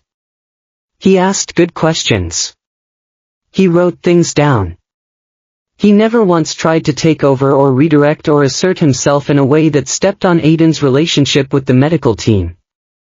Aiden was finding, a different person in this context than the alpha he'd been married to for 2 years at 20 and 21. Not unrecognizable, some things were the same, the particular stillness he had, the way his eyes moved when he was thinking, but different. Aiden didn't know how much of that was Julian having changed and how much was him being more capable now of seeing clearly without the distortion of being young and in love and terrified of losing something. Probably both. Probably neither entirely. Ethan and Julian had started playing chess. This had happened quietly, without announcement, after the second appointment of the prep series. While Aiden was talking to the nurse coordinator about scheduling, Julian had sat down next to Ethan in the waiting room and said something, and Ethan had said something back, and the next thing Aiden was aware of was that they had apparently agreed that Julian would come on a Saturday morning and they would play. The first game had lasted an hour and 15 minutes. Julian had won, and then apparently spent 20 minutes analyzing the game with Ethan move by move, which had resulted in Ethan agreeing that his opening strategy needed work and requesting a rematch. The rematch was scheduled. Grace had remained watchful but had begun gradually and on her own terms to engage. The book about ocean engineering had apparently created an opening. Julian had asked what she found interesting about it, and Grace had explained at some length her theory about tidal energy, and Julian had listened without interrupting and then asked a question that was apparently good enough to make her consider him marginally worth talking to. Noah had started leaving his drawings on the kitchen table on days when Julian was coming over, not handing them to him, leaving them where they could be seen. It was an invitation in the specific vocabulary of a child who communicated through objects rather than words, and Julian had understood it, picking them up and looking carefully and asking which pencil he'd used for a particular effect.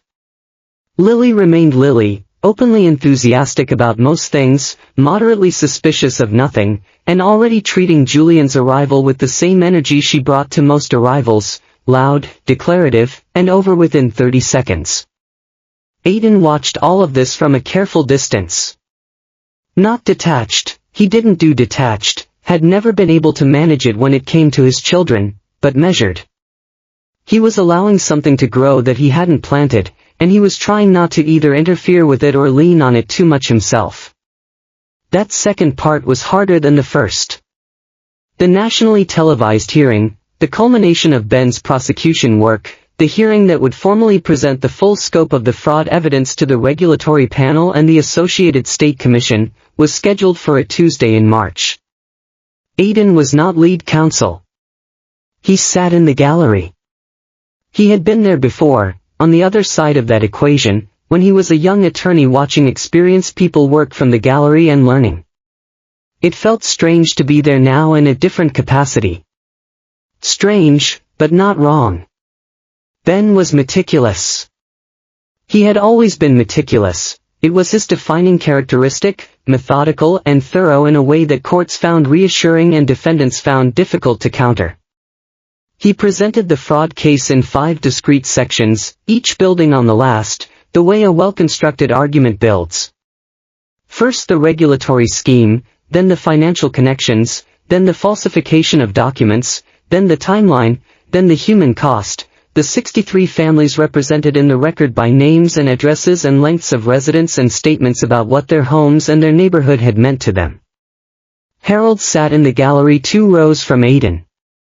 He was wearing a suit. Aiden had never seen him in a suit before, only the comfortable clothes of a man who'd retired from physical work and was done with formal dressing, and the suit had the slightly stiff quality of something that had been hanging in a closet for years and brought out for this. Harold caught his eye at one point during the proceedings. He didn't say anything. He just nodded once. And Aiden nodded back. That was enough. Gerald Finch testified under his cooperation agreement. He was 61, gray-faced, the kind of man who had spent a career in the bureaucratic middle of a large organization and had made choices that he probably told himself at the time were small but had accumulated into something that wasn't small at all. His testimony was careful, the language of someone who had sat with lawyers for many hours and learned exactly how to tell the truth in the most technically precise and personally protective way, but the truth came through. It always came through eventually, if the framework was solid enough. Raymond Marsh testified by video deposition. He had aged significantly since his retirement, or possibly the weight of the proffered had done it, the particular cost of deciding to tell the truth after years of the opposite. He confirmed the sequence of events, the meeting at which the arrangement had been discussed, the payments, the altered documents. When asked directly whether Cross Holdings CEO had been aware of the scheme at the time it was operating, Marsh said, "Not to my knowledge. Mr. Cross was copied on some communications, but I have no evidence he reviewed or understood them as referencing what was actually occurring." The panel's questioning of Marsh lasted 40 minutes. In the gallery, Aiden watched and thought about the CC'd email. About the moment he'd read it in the document review session. About the months of uncertainty about what it meant and who knew what. It meant what Julian had told him it meant. He was copied on emails he hadn't fully read by people who either wanted cover or didn't consider the implications of including him. He hadn't known. Aiden had never been entirely sure. And now the testimony was in the record. He didn't know exactly how he felt about that. He filed it away. The hearing ran 2 days. On the second day, the regulatory panel announced that it was formally recommending rejection of the Harborview development application on grounds of procedural fraud and environmental misrepresentation, and that the recommendation would be transmitted to the full coastal authority for final action. In the gallery, the Vietnamese dry cleaning family held each other quietly. Harold stared at the front of the room with an expression that was relief and exhaustion and something harder to name. The expression of someone who has been fighting for something so long that winning takes a moment to actually land. Aiden sat with his hands folded in his lap. He had built this. Not alone, Ben had carried it, and the coalition members had provided testimony, and Marcus's document analysis had been foundational, and a dozen other people had contributed, but he had built the framework, had seen the shape of the case when it was still just a phone call from a coalition of families who were out of options. He had put 6 months of his life into the structure of this outcome, and he was in the gallery, not at the table. He had made the right decision. He knew that. But knowing it didn't make it entirely painless, and he let that be true without making a story about it. He texted Ben, "You were excellent." Ben texted back, "We were excellent. Buy you a drink later?" Aiden smiled at his phone. "Sure." Outside on the courthouse steps afterward, the coalition members were talking in groups, the particular energy of people who have collectively survived something difficult and are beginning to believe it's actually over. Aiden stood to one side, watching. A woman he didn't know well, mid-50s, one of the families who'd been facing displacement, came over and stood next to him. "You're the one who started this?" the woman said. It wasn't a question. "I helped start it," Aiden said. "My son was born in that house." A pause. "My mother died in it." Aiden looked at her. "Thank you," the woman said simply. Aiden nodded. He didn't say, "You're welcome," because the standard response felt insufficient. He just nodded and stood there with the woman for a moment in the pale March light, and that felt like the right thing. Ethan's procedure was scheduled for the 3rd week of March. The week before it, he was quieter than usual. Not visibly frightened, he was not, Aiden had observed, a child who displayed fear easily, which was both a strength and something he kept a careful eye on because feelings that didn't display still existed, but inward processing. On the Thursday before, Ethan came and found him in his office at home after dinner. "Dad?" "Yeah." "What if it doesn't work?" Aiden set down his pen. "The doctors think it will. But what if it doesn't?" He looked at Ethan. Ethan was standing in the doorway with his arms crossed, not closed off, just holding himself, and his face had the specific quality of someone who has been carrying a question for a while and finally decided to put it down. "Then we deal with what's there," Aiden said. "That's all we can ever do." That's not a very reassuring answer. "No," Aiden said. "But it's the true one." He paused. "Ethan, you've been managing this your whole life. You're not less capable of handling it than you were before." Ethan thought about that. "Is Dad going to be there?" "At the hospital?" Aiden had discussed this with Julian and they had agreed. "Yes," he said. "He'll be there." Ethan nodded slowly. "Okay." He went back to his room. Aiden sat in his office and heard him a few minutes later through the wall, opening and closing the chess set, setting up pieces probably, thinking through a problem the way he always did. He picked up his pen and went back to work. The night before the procedure, Aiden couldn't sleep. He lay in the dark going through the medical information he'd memorized 6 times over, which was not useful, he knew it already and knowing it differently wouldn't help, but which was what his mind did when it was too anxious for anything else. He ran through the process, the timeline, the recovery indicators, the contingency protocols. He had asked Dr. Chung every question he could think of and then asked them again in different words. He had done everything he could do. That was a fact. He knew it was a fact. He also knew that at 2 in the morning, when your child was having a procedure the next day, the fact that you had done everything didn't provide the comfort it was supposed to provide, because the thing you were most afraid of wasn't something preparation could prevent. His phone lit up on the nightstand. A text from Julian. "Can't sleep. Is it okay to ask how you're doing?" Aiden stared at it. He thought about all the different responses he could send, the professional one, the brief and informative one, the one that maintained the careful boundaries he'd been maintaining. He thought about what he actually wanted to say to another person who was lying awake in the dark because their son was having a procedure in the morning and there was nothing left to do but wait. He typed, "No. You?" A pause. Then, "Same." He held the phone. "Same," he typed back. He set the phone down and lay there in the dark, and he thought about the distance between where he had been and where he was, not as a triumph, not as a resolved story, but as a true thing. A thing that had cost real money and real sleep and real years, and was still costing, would probably keep costing in ways he couldn't predict. He thought about being 22 on a bus, calculating. He thought about Ethan asleep down the hall with his chest set on his desk and his careful way of asking questions and his whole particular life ahead of him.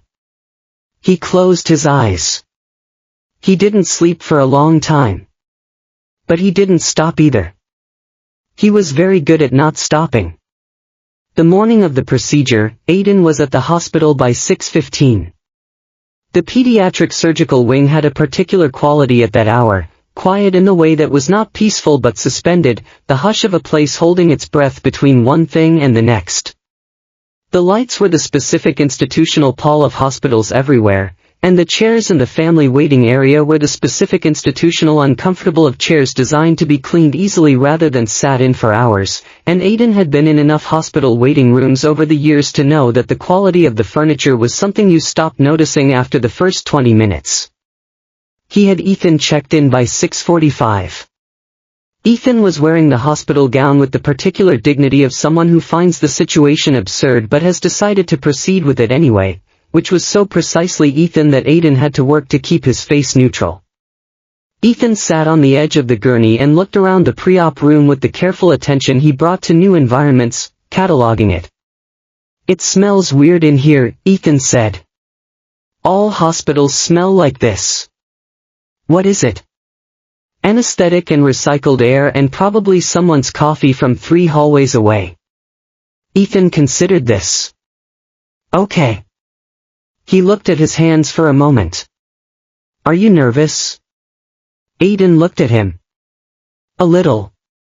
"Yeah," Ethan said. "Me too." Aiden sat beside him on the edge of the gurney because the chair was too far away and he wanted to be close, and they sat together for a few minutes without talking, which was something they had always been able to do, be quiet together without it requiring anything. Julian arrived at 7:05. He came through the door of the pre-op room and stopped just inside it, taking an Ethan on the gurney and Aiden beside him, and something crossed his face that he didn't bother to control, which Aiden was learning was the way Julian responded to things that mattered. The control dropped. He was not at the core of him someone who could perform ease when ease wasn't there. "Hey," Julian said to Ethan. "Hey," Ethan said. Julian came over and stood on the other side of the gurney. He didn't touch Ethan. He had learned carefully that Ethan operated on his own timeline for physical comfort, just stood there, present. "Did you eat breakfast?" Ethan asked him. Julian blinked. "Yeah, actually." "Why?" "Because I couldn't, and I want to know if I'm missing something good." "Toast," Julian said. "Not particularly good." "That's fine then." The surgical team came in at 7:20 and moved through their pre-procedure protocol with the brisk efficiency that Aiden had come to find reassuring rather than impersonal. It meant they did this regularly. Meant it was routine for them, even when it was nothing close to routine for him. Dr. Chung came in at 7:30, spoke to Ethan directly, asked him if he had questions. He had 2, specific and practical, and she answered them. Then it was time. Aiden hugged him before they took him back. Not the careful, gentle hug of someone afraid to disturb something fragile. Ethan wasn't fragile, and he refused to treat him as fragile, just a real hug, his arms around him properly. "I love you," Aiden said. "I know." Ethan's voice was steady. "I'll be fine." "I know you will." He let him go. He watched the gurney move through the double doors. The doors swung closed. He stood there for a moment, and then he turned and walked back to the family waiting area and sat down in one of the terrible chairs and picked up his phone and set it down without looking at it. Julian sat 2 chairs away. Not right beside him, they weren't there yet, whatever there was, but close enough that the distance was not distance exactly, more like an acknowledgement of separate space that didn't have to be lonely. They waited. The procedure took 4 hours and 11 minutes. Aiden knew this because he looked at his watch when they took Ethan in and looked at it again when Dr. Chung came through the door into the waiting room, and the arithmetic was simple. He stood up when he saw Dr. Chung's face, because he had learned over years of being in rooms where information was delivered that the face before the words was usually the truth. Dr. Chung's face said it had gone well. Everything proceeded as planned, she said, not making them wait for it. He came through the procedure without complications. He's in recovery, and you'll be able to see him in about 40 minutes. The compatibility factor performed exactly as we hoped. The efficacy levels are in the optimal range. Aiden sat back down. He hadn't realized he'd needed to sit back down until he was doing it. Julian said something to Dr. Chung, follow-up questions, the right ones, the recovery timeline, what the next monitoring points were, and she answered them, and Aiden listened, and gradually the information settled into the place where he could hold it without his hands shaking. When Dr. Chung left, the waiting room was quiet again. Okay, Julian said after a moment. Yeah, Aiden said. They sat there. After a while, Julian said, I keep thinking about what he said before they took him back. That he'd be fine. He says that a lot. He believed it. He usually does. Aiden paused. He's not naive about it. He knows his situation. He just doesn't let it be the biggest thing about him. He never has. Julian was quiet for a moment. You raised him that way. He raised himself that way, Aiden said. I just tried not to mess it up. Julian almost smiled. Almost. They sat in those terrible chairs for 37 more minutes, and neither of them tried to fill the silence, and that was in its own way a thing that meant something. The other 3 children arrived at noon with Donna, who had driven them after school. Pickup was no longer an issue since it was a Thursday and they didn't have school. Grace came in with her coat still on, scanning the room with the focused attention she brought to situations requiring assessment. Noah had his sketchbook. Lily walked in and said loudly that the hospital smelled weird. Anesthetic and recycled air, Aiden said. And someone's coffee, Julian added. Lily looked at them both. Okay, she said, accepting this explanation in the same way Ethan had earlier, and moved on. They were allowed back to see Ethan in the early afternoon. He was awake, groggy, slower than usual, a small bandage on his forearm from the 4-line, but awake, and when his siblings came through the door, the specific quality of relief on his face was something Aiden wasn't sure he would ever be able to describe accurately. It was just his face doing what it did when something mattered more than he wanted to say. Lily immediately told him he looked terrible. Thanks, he said, his voice still a little rough.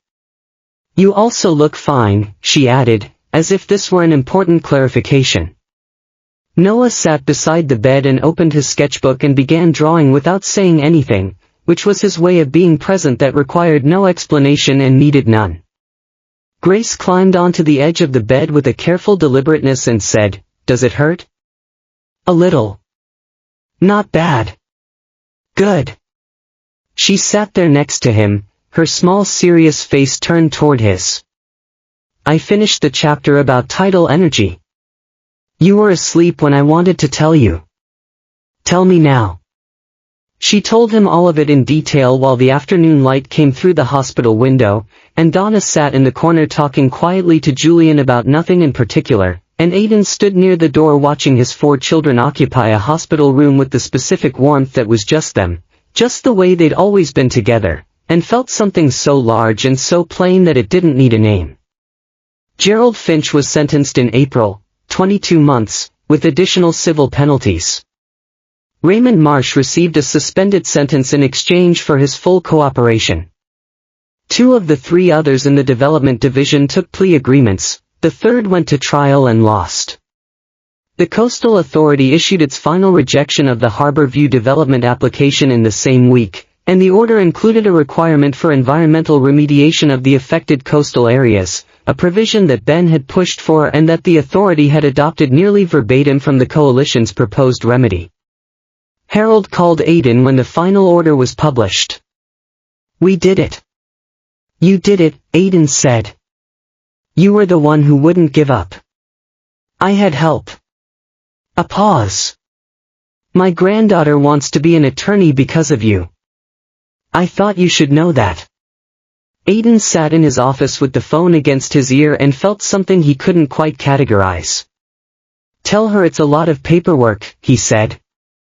Harold laughed, a real laugh, the kind that came from somewhere deep, the kind that had a whole life in it. "I'll tell her." "Thank you, Aiden. For all of it." He hung up. He sat at his desk for a moment in the quiet of a Thursday afternoon, with the light coming in through the window and the sound of the building going on around him, and he thought, this is what it looks like. Not a single moment, not a dramatic reversal, just this. A phone call. A case closed. A family keeping their home. A granddaughter who wanted to be an attorney. This is what justice looked like, in practice, most of the time. He was okay with that. Margaret Cross came to the house in May. Aiden had discussed it with Julian at length over 2 separate conversations that were not comfortable but were honest. Julian's position was complicated. He had his own history with his mother, his own version of the same betrayal refracted through a different relationship and a different kind of loss. He had spent the months since Aiden's disclosure doing his own reckoning, not publicly, not dramatically, just steadily, the way Aiden had come to recognize he did most things now. "It's not my decision," Julian said in the second conversation. "They're your children primarily. You know them better than I do.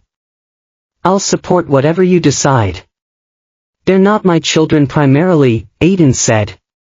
"They're ours equally." Julian had been quiet for a moment after that. "Then equally," he said, "I'll support what you decide equally."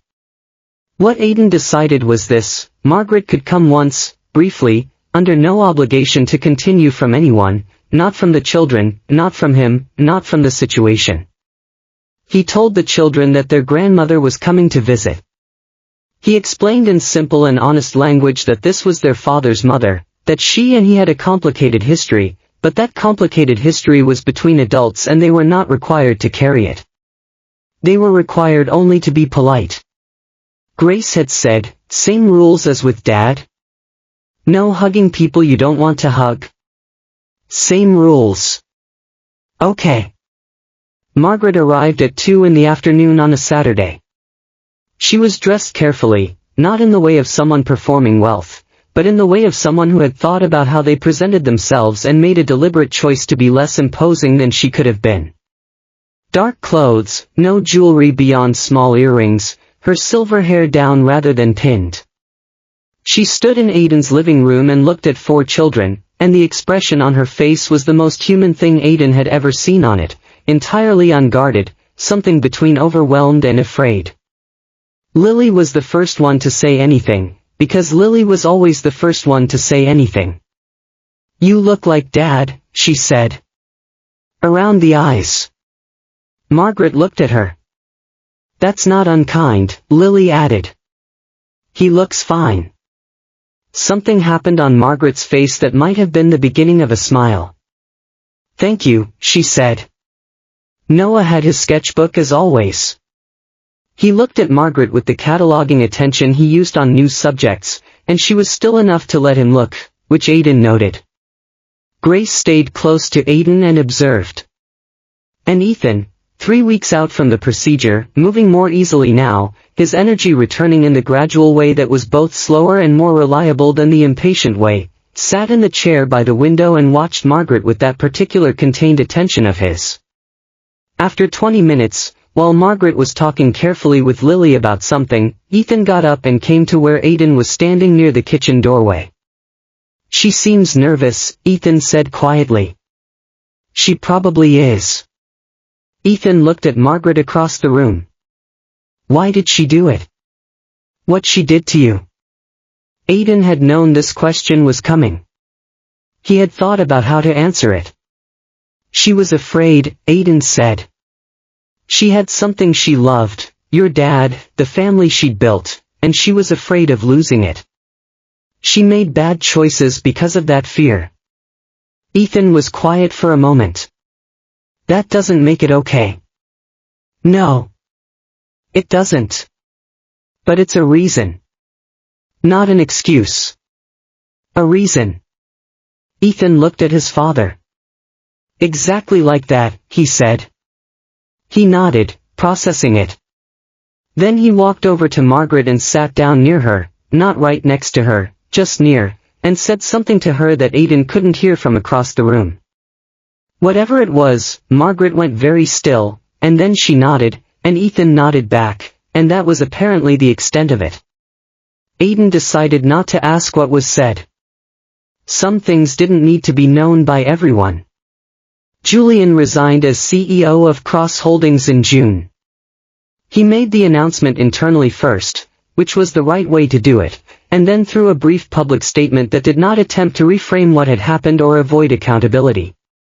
Cross Holdings had operated under his leadership with insufficient oversight of its development division, and that had created conditions in which fraud could occur and did occur.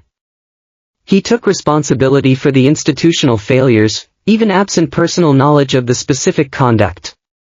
He was resigning to allow the company to restructure under new leadership, and he would remain as a minority shareholder to support the transition rather than walk away from the people who'd worked there for years and done nothing wrong. He told Aiden before the announcement, not asking permission, it wasn't his decision, but telling him, the way you tell someone whose opinion matters to you. What will you do? Aiden asked. I don't know yet. I have ideas, nothing concrete. That's unusual for you. Yeah. A pause. It feels okay, actually. Not having it all mapped. Aiden looked at him across the kitchen table, where they had started having occasional conversations, not dinners, not formally, just conversations, which was a development he had not planned and had gradually stopped trying to resist, because it was useful and because it was honest.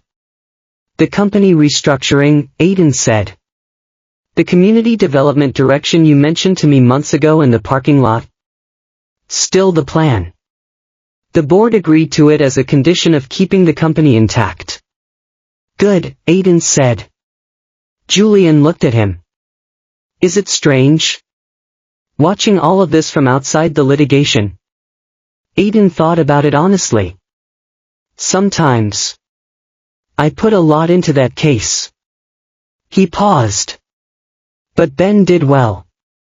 The families are okay. The outcome is right. He met Julian's eyes. The outcome is right. That's the thing. You could have made it personal, Julian said. You had every reason to. You didn't. Making it personal would have made it smaller, Aiden said. It was always bigger than us. Julian was quiet for a moment, holding that. I want to say something, he said, and I'm going to say it badly, probably, but I want to say it anyway. Aiden waited. I know what my mother did. I know what it cost you. I know there's no, Julian stopped. I've been sitting with what those years must have been like since you told me about the children, and I can't get to the full picture of it because I wasn't there, and I will never be able to fully, I can't fix it. I know I can't fix it. No, Aiden agreed. But I want you to know I see it. The full thing. Not just the part where you came back and were impressive in one case, the part before that. The part that was hard in ways I'll never completely understand. Aiden sat with that for a moment. There was a version of him, the 22-year-old version maybe, or the version of him from the years right after, when he was running on necessity and anger and the particular fuel of having no good options, who would have done something with this moment that wasn't quite fair. Who would have defended against it, or weaponized it, or deflected it? He was 30 now. He was past needing to do any of those things.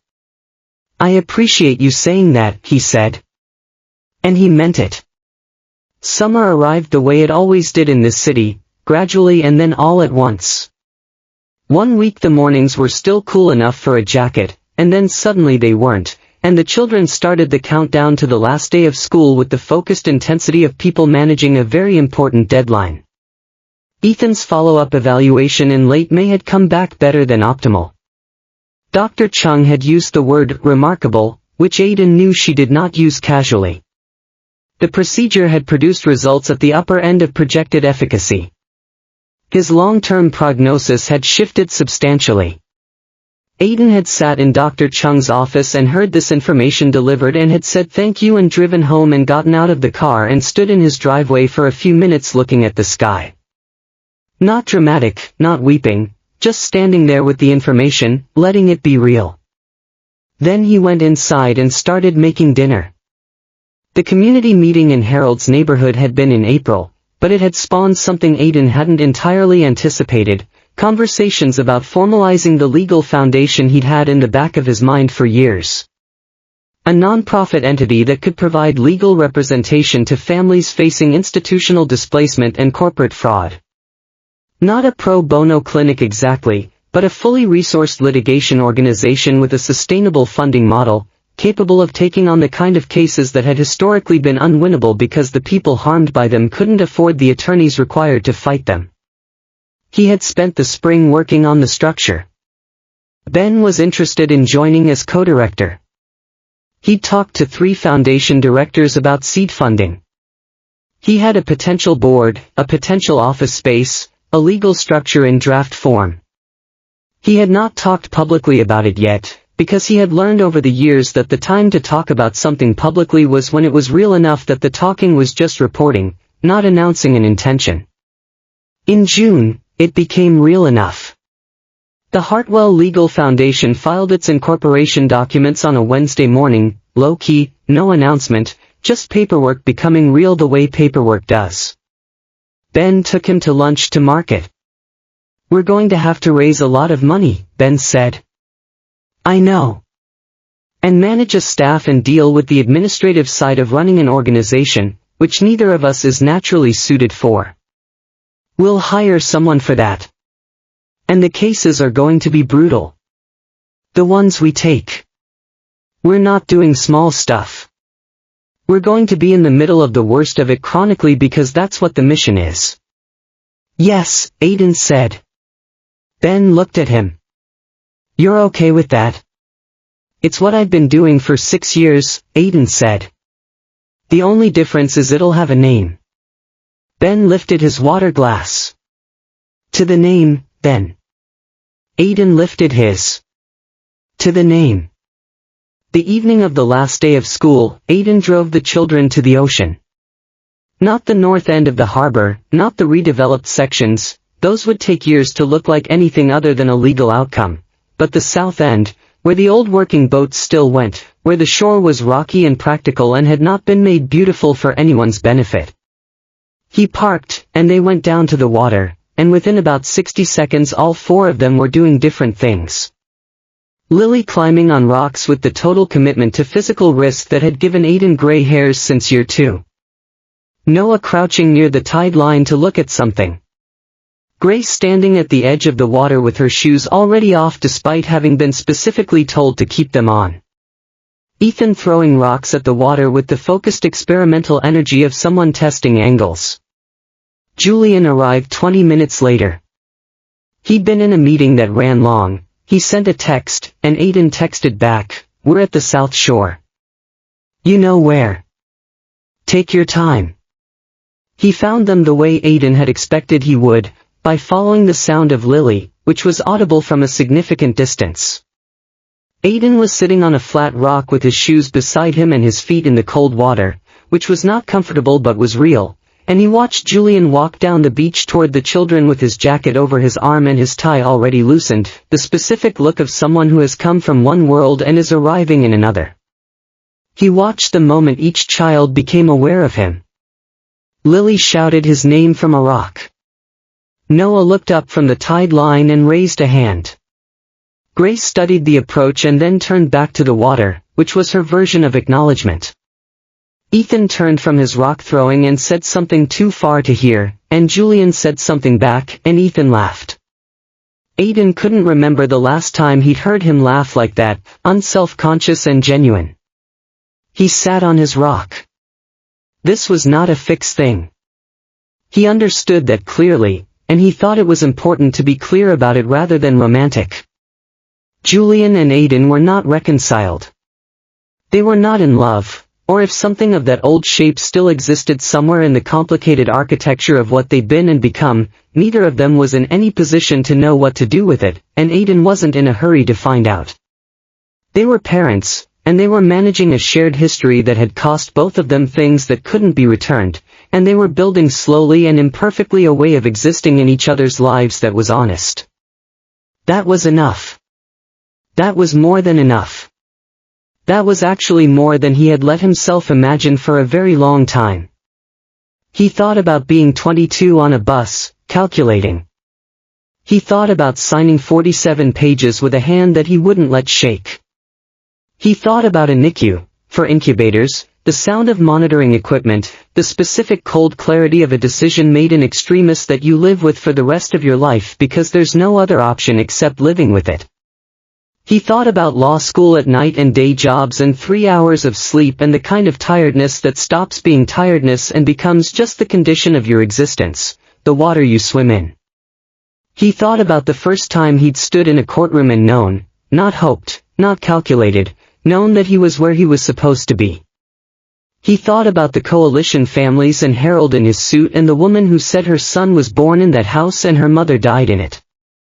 He thought about Ethan throwing rocks at the ocean with his father 15 feet behind him. He felt that now, sitting on the rock with his feet in the cold water at the end of a long June day. He had carried a great many things for a long time. Some of them were still there. Some of them had been set down, one by one, in courts and parking lots and coffee shops and hospital waiting rooms. And some of them he would probably carry for the rest of his life. Because some things don't resolve, they just change shape, and you learn to carry the shape that exists rather than the shape you wished for. He did not feel triumphant. He was honest enough to know that triumph was too clean an emotion for what this actually was.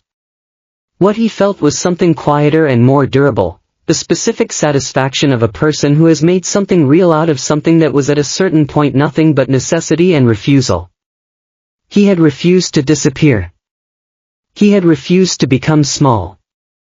He had refused, every time the option presented itself, to let what had been done to him be the final word on who he was. And here he was. 30 years old, sitting on a rock at the ocean with 4 children and an ex-husband who had become, against all reasonable expectation, something he might call an honest person. With a legal foundation that would exist in the world next week that hadn't existed 6 months ago.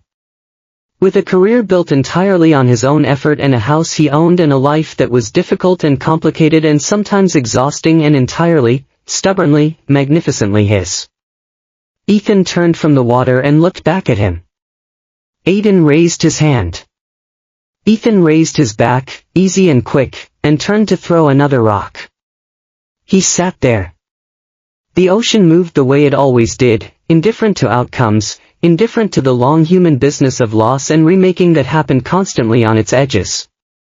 The light was the specific gold of early summer evenings, the kind that makes ordinary things look significant, and he was aware that this was just a Tuesday in June and not a milestone or a conclusion, just a day that happened to contain a lot of things he valued. He wasn't done. He had never been the kind of person who was done. There was always another case, another family in trouble, another system that needed someone willing to stand in front of it and not move. The foundation would take years to build properly. The children were 7 in August and would require enormous amounts of attention for the next 15 years at minimum, probably longer. His own life was still largely unmapped in certain important respects, and he had learned enough to know that was fine. Maps made in advance were usually wrong anyway. He had kept going.